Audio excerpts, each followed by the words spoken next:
আজকের শীষ পালন মারা হচ্ছে।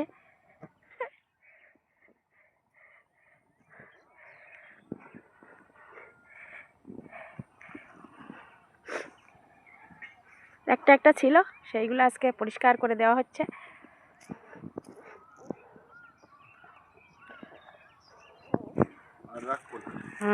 আর রাখে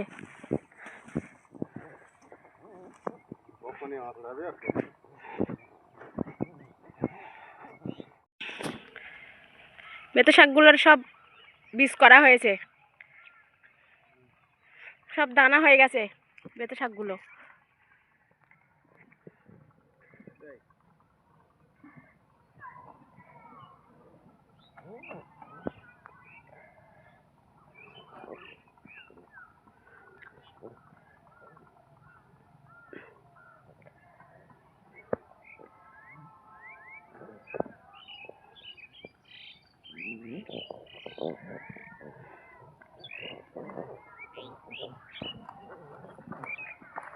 বিশাল বড় ঝাড় পালং শাকের।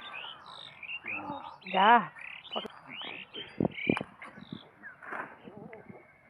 আঁতরানোর জন্য পিলির মাঝখানে রাখা হয়েছে, আঁতরে গেলেই বাঁধা হবে।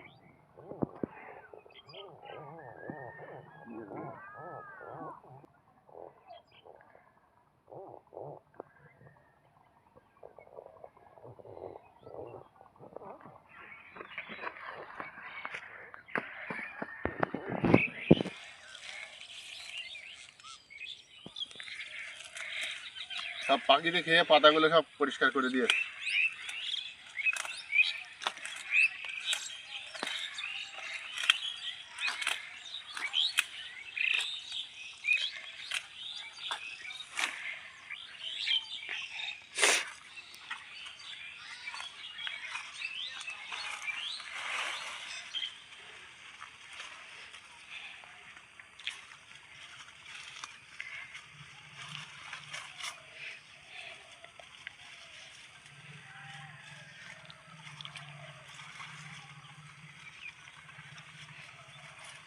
ছাড়াবো বলে দেখি।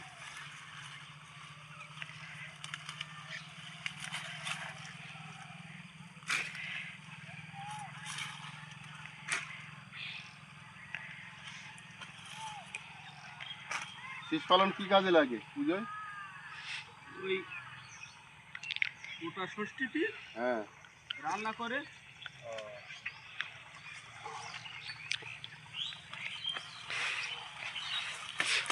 গোটা বেগুন লাগবে। ও কি নিয়ে আসছিস? ওইটা আমার, এই দেখো আমার মাথায়।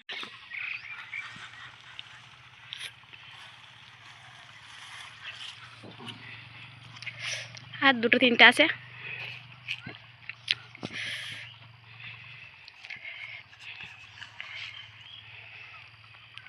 আর কালকে বিয়ে, পরশুদিন বিয়ে, তার কোনো জিরেন নেই। কার? এই খোকাটা। তারপরে যাদের গাড়ি ওটা চলে যাবে বলে এইসব কাগজ ডকুমেন্ট ঠিক করে দেওয়া।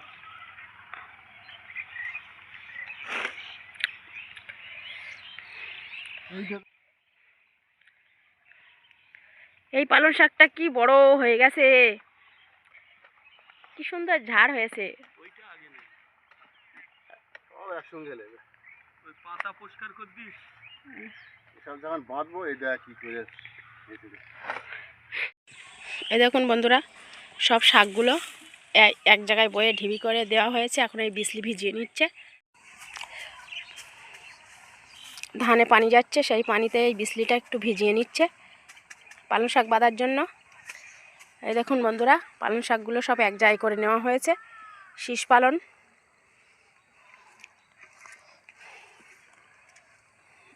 এখন এই বাঁধবে। আর একটা একটা পটল আছে, আমি পটলগুলো তুলবো এখন, বাদুক তারে আপনাদের আবার।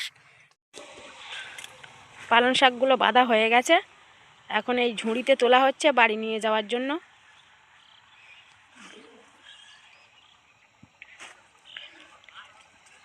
আজকে পালং শাক মারা শেষ।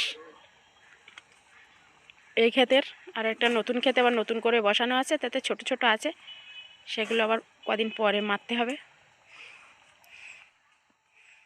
পালং শাক তোলা হয়ে গেছে, আজকে বিকালে পেঁপে ভাঙা হবে।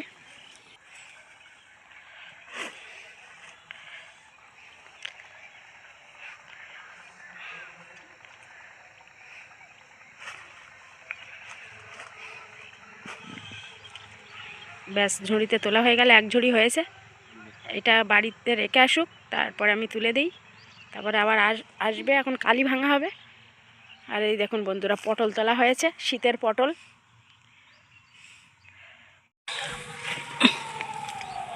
বন্ধুরা, একটা গাছে তো সব যে কটা পেঁপে হয়েছিল সব কটাই বীজ রাখা হয়েছিল, এখন বীজ পেঁপেগুলো নিচের থেকে ভেঙে নেওয়া হচ্ছে, আগেও খানিকটা ভেঙে নেওয়া হয়েছে, আর এই উপরের থেকে খানিকটা বিক্রি করে দেওয়ার জন্য পাড়া হচ্ছে। এই দেখুন বন্ধুরা, সব পেকে গেছে, এইসব হলুদ হয়ে গেছে, আর আগে 3-4টে পেড়ে নিয়ে কেটে ফেলা হয়েছে। পেকে গেছে, এসব লাল হয়ে গেছে। এই 2-1 দিন বাড়িতে রেখে দিলেই আরও পেকে যাবে। গাছে খুব চাপ হয়ে যাচ্ছে, একদম সাজিয়ে রয়েছে পেঁপে নিচে থেকে উপর পর্যন্ত। এগুলো পাকা পেঁপে, এগুলো বাড়িতে কাটা হবে, দানা করা হবে।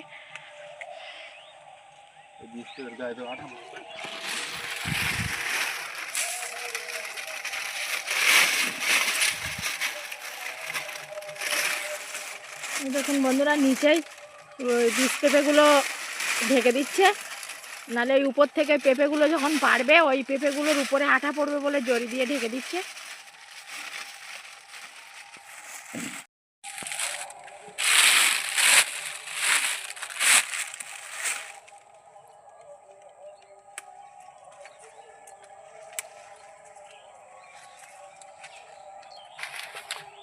গামলা সরিয়ে নাও না।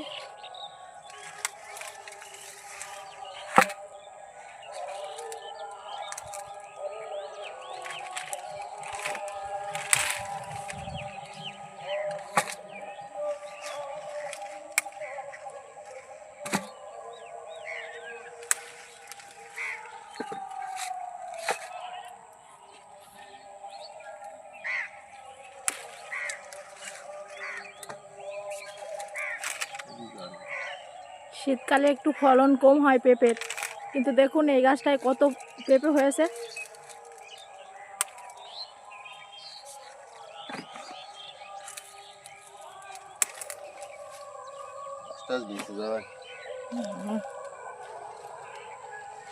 একদম গোড়ার থেকে এর মাথা পর্যন্ত পেঁপে সাজিয়েছিল, খানিকটা পেড়ে নিয়েছি, আর আজকে খানিকটা এই পেড়ে নেওয়া হয়েছে। প্রায় 30 কিলোর 25-30 কিলো পেঁপে। আর বীজ পেঁপেগুলো এই যে ঢেকে দিয়েছি জড়ি দিয়ে, নাহলে ওই আটায় একদম নষ্ট হয়ে যাবে। আর উপরের ওইটা, ওই বড়টা, ওটাও রাখবে। বড় হয়ে গেছে, লেবে না। এই ধারে আরেকটা রয়েছে, ওই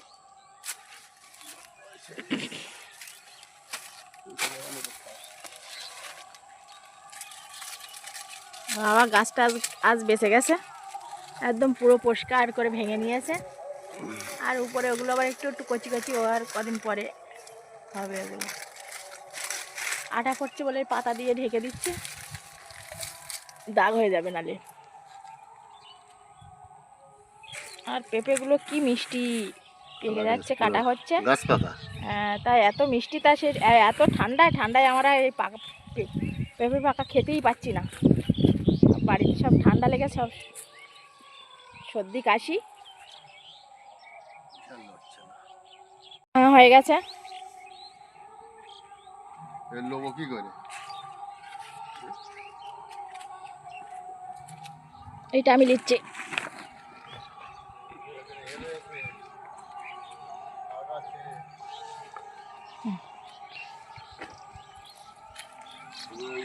দুটো নালে দুটো লোক